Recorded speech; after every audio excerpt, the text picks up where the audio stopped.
नमस्कार बंधुरा मौमिर साथे रान्ना बान्नाते सबाइके स्वागत। आशा करी सकले भालो आछेन।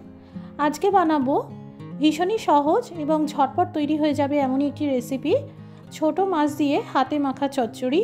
गरमेर दुपुरे जखन घंटार पर घंटा रान्नाघरे दाड़िये काज करते इচ্ছে करे ना, এই हाथे माखा चच्चड़ी बानाते पारेन। खूबই टेस्टी হয় और अनेकटा परिमाणे भात खाওয়া যায়। आजकेर रेसिपिते एकटी करे लाइक करे देওয়ার अनुरोध रইल। प्रथमबार चैनेले एसे थाकले अवश्यई सबस्क्राइब करे नेबेन। टोटाल 150 ग्राम मतन छोटो साइजेर मौरला माछ आछे। आमी एखाने छोटो मौरला दिए करेछि। आपनारा जे कोनो छोटो माछ बा कुचो माछ दिए এই রান্নাটা করতে পারবেন। খুবই সামান্য পরিমাণে হলুদ গুঁড়ো দিয়ে দিলাম, সাথে লঙ্কার গুঁড়ো দিয়ে দিলাম আর লবণ দিয়ে দিলাম। ভালো করে মাছের সাথে মাখিয়ে নিলাম। এইভাবে 10 মিনিট রেখে দেব। এবার এদিকে একটা ফ্রাইং প্যানে দিয়ে দিলাম কুচানো পেঁয়াজ। এখানে আমি একটা পেঁয়াজের ব্যবহার করেছি। 1 চামচ আদা বাটা ও 1 চামচ রসুন বাটা দিয়ে দিলাম। গোটা 3টে কাঁচা লঙ্কা দিয়ে দিলাম। সামান্য হলুদ গুঁড়ো দিলাম, সামান্য ভাজা জিরের গুঁড়ো দিয়ে দিলাম আর এই ম্যারিনেট করে রাখা মাছগুলোও দিয়ে দিলাম।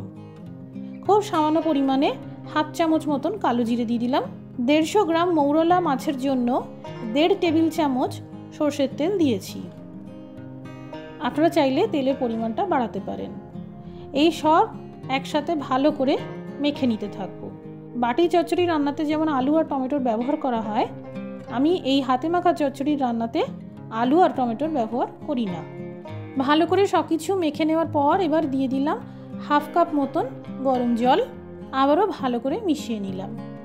এবার গ্যাসের আঁচটা জ্বালিয়ে একদম কম আঁচ করে ঢাকা চাপা দিয়ে রান্না করব।